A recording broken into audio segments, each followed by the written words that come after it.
Oi pessoal, tudo bem? Bem-vindo a mais um vídeo aqui no meu canal. Se você tivesse na corte de Viena no começo do século XVIII e encontrasse a pessoa de quem eu vou falar hoje, você nunca adivinharia o motivo de por que ele era tão famoso.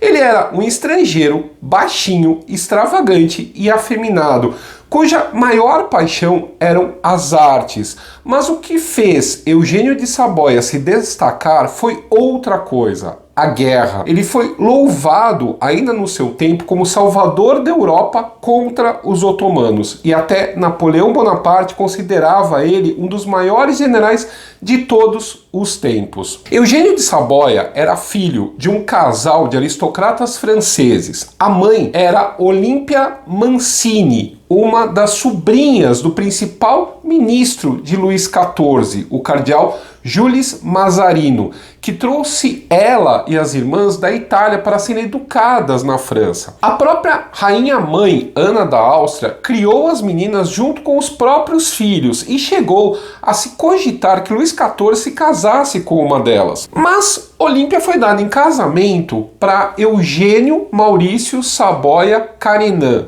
conde de Soissons. Ele era um membro da Casa de Saboia, uma das mais antigas famílias nobres da Itália. Por isso, era considerado um príncipe estrangeiro na França. O conde também descendia do rei Manuel I de Portugal e era um primo distante do rei da França, por parte da mãe, Maria de Bourbon. Apesar dessa linhagem, ele não tinha muito dinheiro e só conseguiu um posto como general no exército francês com a ajuda da família da mulher. O casal teve 8 filhos. Eugênio nasceu em Paris em 18 de outubro de 1663. Ele era o mais novo dos meninos, então era esperado que seguisse uma carreira religiosa, recebendo educação adequada para isso. Não se sabe muito sobre os primeiros anos de Eugênio, exceto que ele quase não tinha atenção dos pais. O conde de Soissons passava a maior parte do tempo longe de casa por causa da sua carreira militar e morreu quando o filho tinha 10 anos. Olímpia se dedicava muito mais às fofocas de Versalhes do que aos filhos, já que continuava muito próxima do rei. Inclusive, havia rumores de que eles eram amantes. Eu falei sobre Versalhes nesse outro episódio. Tudo piorou em 1679, quando ela foi implicada no chamado caso dos venenos. Esse escândalo começou quando uma aristocrata foi acusada de ter envenenado o pai e 2 irmãos para herdar a fortuna da família. Ela teve a ajuda de uma vidente e essas profissionais começaram a ser investigadas, até que uma delas denunciou várias mulheres da alta sociedade que teriam procurado os seus serviços tanto como feiticeira como para conseguir veneno. Uma das denunciadas era justamente a condessa de Soissons, que chegou a ser acusada de arranjar a morte do marido. Para escapar do julgamento, Olímpia fugiu para Bruxelas, deixando os filhos para trás. Eugênio terminou de ser educado pela avó, Maria de Bourbon, que era muito severa. Essa severidade, entretanto, não o impediu de se associar com um grupo denominado Sacra Fraternidade dos Gloriosos Pederastas. Pederasta é como eram chamados na época os homossexuais masculinos. O grupo era liderado pelo irmão do rei, o Duque de Orleans. Entre as diversões deles, além de se relacionarem com outros homens, estaria se vestir de mulher. A Duquesa de Orleans descreveu Eugênio, numa carta, como uma prostituta vulgar que tinha preferências por pajens bonitos e gostava de ser chamado de Madame Simone quando usava vestidos. Uma coisa que não se podia dizer é que Eugênio fosse atraente. Ele tinha só 1,5 metro de altura, era magro, tinha ombros arqueados e um narigão torto, além de dentes para frente tão grandes que ficavam visíveis mesmo com a boca fechada. Mas o que ele não tinha de tamanho e de beleza, ele tinha de autoconfiança. Aos 19 anos, Eugênio decidiu que não queria entrar para a igreja, e sim seguir carreira militar. Por isso, fez um pedido formal a Luís XIV para receber o comando de uma companhia. O rei se recusou, alegando que o tamanho físico de Eugênio não era adequado para o exército, mas também negou que ele recebesse uma abadia, o que na época era uma fonte de renda para os nobres. Segundo o príncipe deixou registrado, Luís alegou que o achava mais talhado para os prazeres do que para a piedade, provavelmente por causa das fofocas da corte ao seu respeito. Na época, Luís XIV estava expurgando de Versalhes o chamado vício italiano, como era denominado os homossexuais, e buscando tirar da corte os membros da Sacra Fraternidade dos Gloriosos Pederastas. Outro fator que deve ter contribuído para o modo pelo qual Eugênio foi tratado era a fama da mãe dele, que acabou colocando toda a família em desgraça. O rei também não gostou da maneira como Eugênio se portou. Segundo ele, o pedido era modesto, mas o requerente não, porque Saboia ousou encará-lo como se fosse um igual. E para o rei Sol não havia perdão para tamanha insolência. A partir desse momento, Eugênio passou a detestar Luís XIV com todas as suas forças e decidiu que ia ser militar sim, de qualquer jeito, nem que fosse fora da França. Algumas mulheres da família Saboia tinham se casado na Alemanha e ele tinha primos no exército do Sacro Império Romano Germânico. Por conta disso, um dos irmãos dele foi servir nesse país, só que acabou morto na sua primeira batalha. Quando a notícia chegou a Paris, Eugênio decidiu que iria seguir o mesmo caminho e que não voltaria para a França, a não ser com armas na mão. Eugênio abandonou Paris na noite de 26 de julho de 1683 e foi para o Sacro Império, onde chegou com 25 florins no bolso. Guardem esse valor que depois eu vou voltar nisso. Ele não podia ter chegado no momento melhor para suas intenções. Meses antes, o Império Otomano tinha conquistado a Hungria e continuava avançando pelos domínios dos Habsburgos. Quando Eugênio estava saindo da França, o exército otomano estava se aproximando dos muros de Viena, o que obrigou o imperador Leopoldo I a fugir da cidade. No final de agosto, Eugênio chegou no acampamento do imperador em Passau e foi recebido de braços abertos, especialmente porque era um parente próximo de Vítor Amadeu, duque de Saboia, governante de um ducado no Piemonte. Embora Leopoldo fosse fluente em francês e Eugênio falasse alemão, os dois conversaram numa língua neutra, o italiano. Tudo isso ajudou o príncipe a criar uma boa impressão. Eugênio foi mandado para a frente de batalha sob o comando do rei da Polônia, João Sobieski. Em 12 de setembro, o exército do Sacro Império enfrentou os otomanos na Batalha de Viena, que rompeu o cerco e obrigou o inimigo a recuar de volta para a Hungria. Embora Eugênio não tivesse nenhuma experiência militar, ele se destacou tanto na batalha que o imperador decidiu nomeá-lo coronel e colocá-lo no comando de um regimento de dragões. Enquanto lutava contra os turcos, Eugênio foi criando uma reputação de soldado talentoso e dedicado. O comandante imediato dele era o seu primo, Luís de Baden, que ficou impressionado com o jovem e predisse que ele seria um dos maiores líderes militares do mundo. A bravura de Eugênio começou a ser reconhecida não só na Áustria, mas também em outros países aliados. Em 1687, ele foi promovido a general e no mesmo ano o rei da Espanha o condecorou com a Ordem do Tosão de Ouro. Até o primo de Eugênio, o Duque de Saboia, concedeu a ele 2 abadias nos seus domínios na Itália, justamente o tipo de benefício que Luís XIV havia recusado. Tudo isso trazia bons rendimentos financeiros ao príncipe. Uma coisa interessante nessa história toda é que há muito pouca informação sobre a vida pessoal de Eugênio nesse período.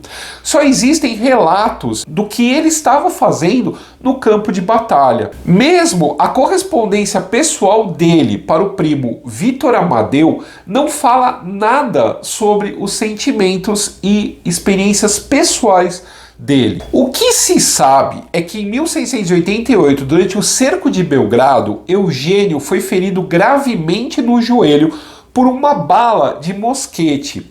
Os primos dele, os príncipes de Conti, que eram súditos franceses, pediram autorização ao rei Luís XIV para ajudá-lo. Como um deles era membro da Sacra Fraternidade dos Gloriosos Pederastas, o rei da França logo concordou para se ver livre. Alguns dos amigos mais próximos dos Conti também foram junto para lutar contra os otomanos. Um dos membros desse grupo que se juntaram a Eugênio era um rapaz de 18 anos, René Amaury de Montbourcher, mais tarde Marquês de Mussay. Ele foi a única pessoa identificada como tendo sido um possível amante do príncipe. Mussay era atraente, tinha uma boa conversa, passou a maior parte da vida se dedicando a prazeres como o jogo e nunca se casou. Mas como não existe nenhuma evidência em documento a respeito do relacionamento, não dá para dizer com 100% de certeza de que eles tiveram algum relacionamento, algum romance. Enquanto Eugênio estava se recuperando do ferimento no joelho, começou uma outra ameaça que o interessava mais.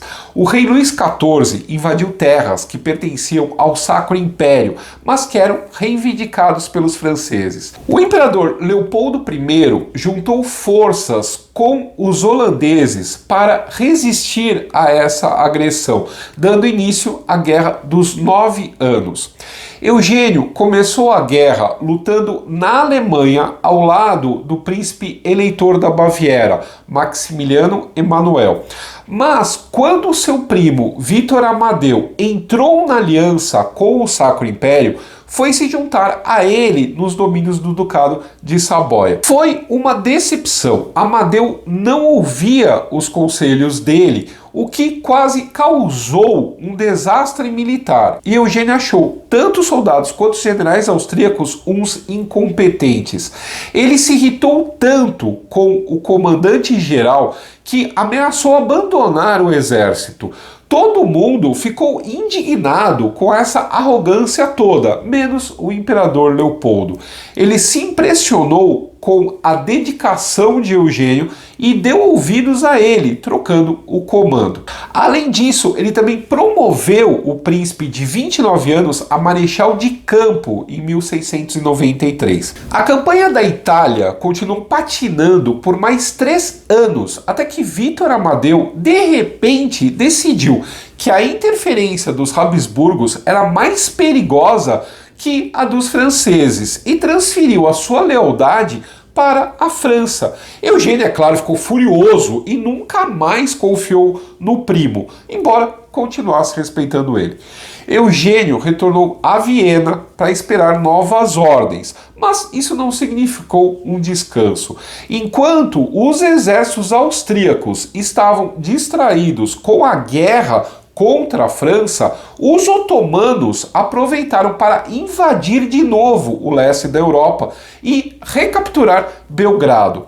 As tropas do Sacro Império logo retomaram a Hungria e a Transilvânia, mas não conseguiram ir mais adiante, até que o imperador Leopoldo decidiu colocar Eugênio no comando geral da operação em 5 de julho de 1697. O príncipe encontrou o exército em petição de miséria e começou um trabalho de restaurar a organização e a disciplina. Isso combinava com o que Leopoldo tinha solicitado dele, de agir com calma e não atacar sem ter certeza de vitória. Mas Eugênio não manteve essa cautela por muito tempo.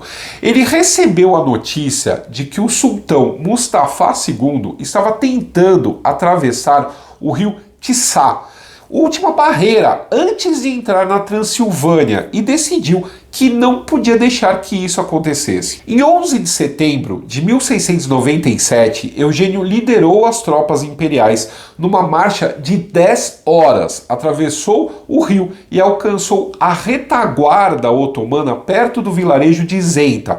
Só faltavam 2 horas para o pôr do sol e ele precisava encerrar a batalha antes que anoitecesse, para impedir que os inimigos cruzassem o rio sob a proteção da noite. Eugênio mandou todo o exército atacar os otomanos com a cavalaria, fazendo um movimento de meia-lua para cercar os inimigos. Uma das alas da cavalaria conseguiu avançar entre a parte maior das forças otomanas e a ponte, enquanto a outra os empurrava na direção do rio. Foi o caos. Os inimigos se desorganizaram e milhares se afogaram. O sultão viu tudo isso do outro lado, sem poder fazer nada, a não ser abandonar o exército e fugir. Calcula-se que os otomanos tenham perdido 300 mil homens na batalha, enquanto as forças imperiais só tiveram 429 baixas. Também ficaram para trás dezenas de canhões e 15 mil bois de carga, além do tesouro do sultão, contendo uma fortuna em ouro e o selo real de Mustafa II. Essa ação militar foi bem típica do estilo do príncipe Eugênio de comandar, a começar pelas decisões ousadas que ele tomava num piscar de olhos, em momentos nos quais outros comandantes teriam sido mais cautelosos. Ele também não hesitava em promover marchas exaustivas, e as batalhas em que esteve envolvido estão entre as mais sangrentas desse período. A vitória em Zenta praticamente assegurou que os otomanos não seriam um problema e também transformou Eugênio num grande herói, saudado como o salvador da Europa contra o perigo dos muçulmanos. Ele não só conseguiu reconquistar áreas que estavam nas mãos dos otomanos há mais de um século, como ainda os perseguiu dentro dos seus territórios na Bósnia, invadindo e incendiando Sarajevo. Dessa vez, Eugênio voltou a Viena em triunfo e com as glórias vieram benefícios, com o imperador dando a ele terras na Hungria que forneceram uma boa renda ao príncipe. Dava até para ele ter casado, se ele tivesse alguma vontade em fazer isso. Eugênio era tão conhecido por ser avesso a ligações com mulheres que os seus colegas de exército o chamavam de Marte sem Vênus. Ele costumava dizer que um soldado nunca devia se casar, porque as mulheres eram um impedimento, o que estava de acordo com os ensinamentos da Sacra Fraternidade dos gloriosos pederastas. Ele só ficou próximo de uma mulher, a Condessa Batiani, uma viúva húngara tão conhecida pela sua beleza quanto pelo seu temperamento forte. Acredita-se que os dois ficaram amigos nessa época em que Eugênio se tornou vizinho dela na Hungria. E com os anos, eles se tornaram tão amigos que se viam todos os dias. Embaixadores estrangeiros chegaram a se referir a ela na correspondência diplomática como amante do príncipe. Mas, segundo a própria condessa, tudo não passava de uma grande amizade. Em vez de se casar, Eugênio resolveu gastar o dinheiro com coisas bonitas. Desde os seus primeiros anos em Viena, ele causou sensação na corte por se vestir à maneira parisiense, usando roupas vistosas, perucas e maquiagem. Os austríacos achavam tudo isso muito extravagante, o que alimentou ainda mais os rumores sobre homens entretendo outros homens sob o seu comando. Eugênio se recusou a mudar e com o dinheiro, não só esses luxos foram ficando mais sofisticados, como ele começou a formar uma das maiores coleções de arte da Europa. E para abrigar isso, ele precisava de palácios à altura. Afinal, toda essa exuberância era também uma forma de demonstrar publicamente o seu poder e a sua fortuna. Por causa disso, ainda em 1697, ele mandou construir o Palácio da Cidade, no centro de Viena. Ele é mais conhecido hoje como Palácio de Inverno, porque era onde o príncipe Eugênio costumava passar essa estação do ano. Essa residência é considerada um dos palácios barrocos mais magníficos de Viena, com a fachada cheia de estátuas representando cenas bélicas da Grécia Antiga e todo decorado com afrescos no interior. A construção só terminou em 1724, quando o projeto original já tinha sido ampliado várias vezes. Em 1701, Eugênio decidiu encomendar também um palácio em uma de suas propriedades na Hungria, o Castelo Saboia. Mas antes que a construção começasse, ele já estava em outra campanha militar. No fim de 1700, o rei Carlos II da Espanha tinha morrido sem deixar herdeiros diretos. E havia dois candidatos com direito a reivindicar o trono. Um era Filipe, neto de Luís XIV, e o outro era o imperador Leopoldo I.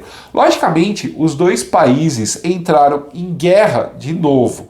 Leopoldo decidiu não esperar por seus aliados e mandou Eugênio no comando de uma grande força para invadir os territórios espanhóis na Itália. Seu velho rival, Luís XIV, alertou os seus generais para o comandante brilhante que estava do outro lado. Mas não adiantou. Mesmo com as dificuldades em conseguir que Viena mandasse recursos suficientes, o príncipe começou com vários sucessos. Ele chegou a capturar o comandante francês, mas foi uma vitória inútil, porque o substituto era muito mais habilidoso que o anterior. Enquanto isso, o eleitor da Baviera, Maximiliano Emanuel, decidiu virar a casaca e apoiar os franceses, assim ameaçando as próprias fronteiras austríacas.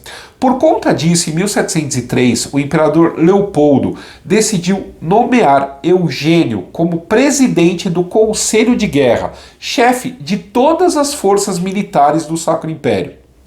Apesar do esforço de Eugênio para reorganizar o exército e levantar o moral, as tropas austríacas eram mais fracas que a combinação das forças bávaras e francesas. A única ajuda veio de John Churchill, Duque de Marlborough, comandante dos exércitos aliados ingleses e holandeses nos Países Baixos.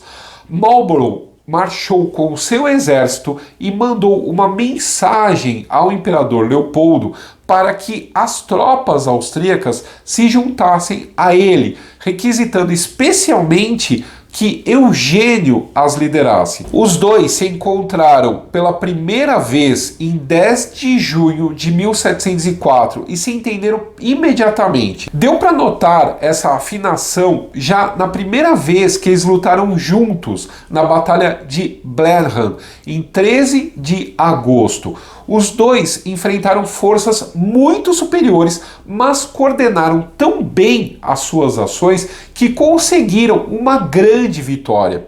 A Batalha de Blenheim foi um momento determinante na guerra, porque os bávaros não conseguiram se recuperar e Viena foi salva.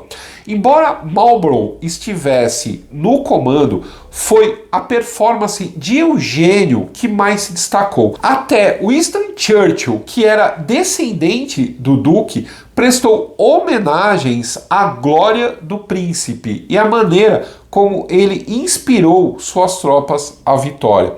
Depois disso, Marlborough voltou para os Países Baixos para atacar a França pelo norte e Eugênio foi para a Itália lutar com o primo que tinha voltado para o lado deles. Mas foi só com a morte de Leopoldo I em 1705 que ele começou a ter apoio real de Viena. O novo imperador, José I, era muito mais resoluto que o pai, e Eugênio o considerava como um irmão. Com melhores recursos, ficou mais fácil para o príncipe demonstrar o seu talento, o que garantiu a Vítor Amadeu o controle do norte da Itália. Mas Eugênio não podia fazer nada contra as divergências entre os próprios aliados, que impediram a invasão da França. Ele ficou tão frustrado que não aceitou o comando das tropas dos Habsburgos da Espanha e foi se juntar a Marlborough na Bélgica. Junto, os dois conseguiram quebrar as defesas francesas a ponto de quase garantir um cessar-fogo. Mas os termos foram considerados inaceitáveis pelos franceses e a guerra continuou até a morte de José I em 1711. Como José só tinha filhas e o Sacro Império seguia a lei sálica que impedia que mulheres herdassem, o trono foi para o seu irmão, coroado como Carlos VI. Só que os outros aliados decidiram que não iam mais apoiar as suas reivindicações ao trono da Espanha. Embora Eugênio tenha mantido suas tropas mobilizadas, foi ele quem convenceu o novo imperador a se juntar às negociações de paz. Nessa época, o príncipe tinha se tornado o homem forte do governo do Sacro Império, praticamente um primeiro-ministro. Foi ele quem conseguiu termos favoráveis para o seu país durante a Conferência de Utrecht, que gerou vários tratados entre as nações europeias. Um deles foi o Tratado de Utrecht de 1715, que definiu as fronteiras brasileiras. Eugênio estava no auge do poder nesse breve período de paz, e foi então que ele mandou construir o mais magnífico dos seus palácios, o Belvedere. Na verdade, se trata de um complexo com dois palácios barrocos separados por um imenso jardim francês. O primeiro a ser completado foi o Belvedere Inferior, um edifício mais simples que ficou pronto em 1712. Já a construção do Belvedere Superior terminou em 1720. Esse é um palácio muito maior e mais elaborado, onde Eugênio residia no verão. Hoje, o Belvedere abriga um museu, onde pode ser visto, por exemplo, o quadro O Beijo, de Klimt. Antes que o príncipe pudesse apreciar o conforto dessa nova residência, ele partiu para uma nova guerra contra os otomanos. Dessa vez, ele tinha controle absoluto e liberdade total para fazer as coisas à sua maneira. Ele deixou Viena em junho de 1716 com o seu exército, que tinha metade do tamanho do exército do inimigo. Mas mesmo assim, ele foi atropelando os otomanos pelos Balcãs até sitiar Belgrado, mesmo lugar onde ele havia sido ferido na perna em 1688. A cidade fortificada só podia ser atacada pelo sul, ou isso era o que todo mundo pensava. Eugênio decidiu ser criativo, cruzar o rio e atacar pelo leste, pegando os otomanos de surpresa. O cerco da cidade começou em 18 de junho de 1717, mas o exército imperial acabou preso entre as muralhas e uma força enorme de reforço. Para piorar, os seus soldados começaram a ficar doentes com malária. Por isso, em 15 de agosto, Eugênio decidiu que era melhor partir para o ataque e abrir caminho contra o exército fora da cidade. Embora ele tenha saído ferido pela 13ª vez em sua carreira, a estratégia deu certo e os austríacos saíram vitoriosos. 5 dias mais tarde, Belgrado se rendeu, levando a um tratado de paz que reduziu muito os territórios otomanos na região. Pela segunda vez, Eugênio salvava a Europa. Mas ele estava cansado de guerra. A partir daí, coordenou a maior parte das operações militares de Viena, enquanto aproveitava os benefícios políticos e financeiros que tinha conquistado com o seu próprio esforço ao longo de mais de 3 décadas servindo o Sacro Império. Enquanto isso, ele se voltou para a diplomacia, sendo fundamental para que vários dos estados que compunham o Sacro Império aceitassem a pragmática sanção que buscavam permitir que Maria Teresa, a filha de Carlos VI, pudesse herdar o trono. Uma das filhas dela foi a rainha da França, Maria Antonieta, de quem eu já falei nesse outro episódio. Longe dos campos de batalha, Eugênio continuou se dedicando à arte e à cultura. Ele montou uma das maiores bibliotecas da Áustria e se correspondia com vários pensadores iluministas. Uma filosofia que estava começando a se tornar importante. Entre os filósofos que ele protegeu e financiou estavam o alemão Gottfried Leibniz, de quem eu já falei nesse episódio sobre Spinoza, e o suíço Jean-Jacques Rousseau, que chegou a ser seu bibliotecário por algum tempo. Um outro detalhe curioso é que ele adorava animais exóticos e tinha vários em seus palácios. Um desses animais era um leão amansado, que tinha um carinho muito particular pelo príncipe. A última guerra de que Eugênio participou começou em 1733, alguns dias antes do seu aniversário de 70 anos. O rei da Polônia morreu, deixando 2 candidatos para a sucessão. Um era o sogro do novo rei da França, Luís XV. O outro era o príncipe eleitor da Saxônia, parte do Sacro Império. Dessa vez, tudo estava contra Eugênio.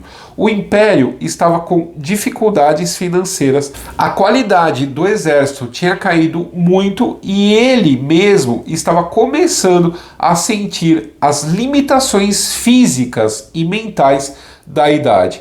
Mesmo assim, ele partiu para a frente de batalha em abril de 1734, acompanhado por um príncipe da Prússia que tinha sido enviado para aprender artes militares com o grande general. Esse jovem, mais tarde, se tornou rei e passou para a história como Frederico o Grande. Um detalhe é que ele também era homossexual, como eu já contei nesse outro episódio. Frederico aprendeu muito com Eugênio, mas lamentou que a mente do mestre estava falhando, provavelmente porque ele sofria de demência.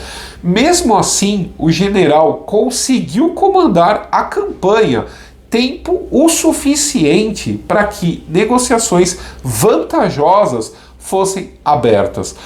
Quando Eugênio voltou a Viena, estava tão doente e frágil que não conseguiu ir ao casamento da princesa Maria Teresa. Pouco tempo depois, em 20 de abril de 1736, ele ficou até 9 da noite jogando cartas na casa da sua amiga Elizabeth Battiani, antes de ir para sua casa, no Palácio de Inverno. Na manhã seguinte, os seus empregados o encontraram morto na cama. Diz a lenda que na hora da morte, o leão de estimação do príncipe começou a rugir como se sentisse que estava perdendo o seu amigo. Lembra que eu falei lá no começo que o Eugênio chegou em Viena com 25 florins no bolso?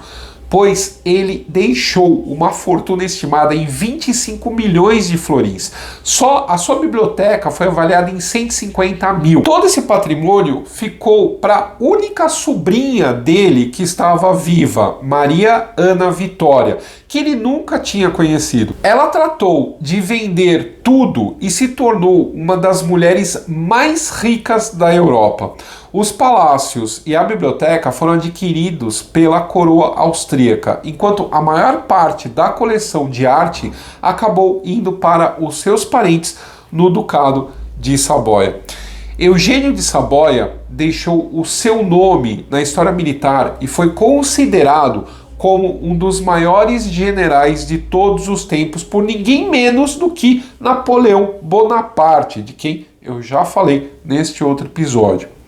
Hoje, os especialistas acham isso um exagero, mas Eugênio ainda é tido como o maior comandante austríaco da história, tanto que ele foi homenageado com uma grande estátua que até hoje pode ser encontrada na entrada do Hofburg, em Viena, protegendo o que já foi a sede do poder dos Habsburgos. E aí, pessoal, gostaram desse personagem inusitado? Deixa aí embaixo seus comentários, não esquece do like, do dislike, dá uma olhadinha se você continua inscrito no canal. Se você não está inscrito, se inscreva, dá uma olhadinha também se teu sino está ativado para receber as notificações do canal e para ajudar o canal. Tendo assistido até aqui, vocês já ajudaram muito, muito obrigado.